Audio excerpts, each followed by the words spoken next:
How to block someone on Instagram. This is what we are going to talk about today.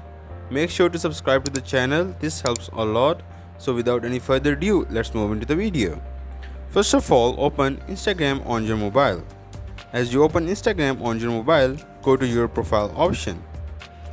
As you go to your profile option, click on your followers. As you click on your followers, select the one you want to block. So select the person's profile.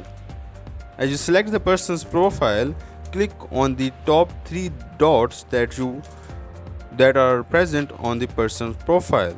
Click on that and then you will get an option to report, block or restrict the person. Then click on block if you want to block the person.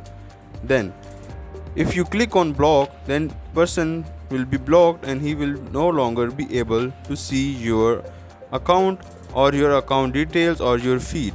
So this is how you can block someone on Instagram.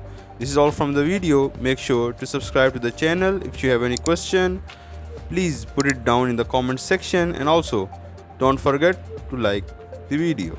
Thank you.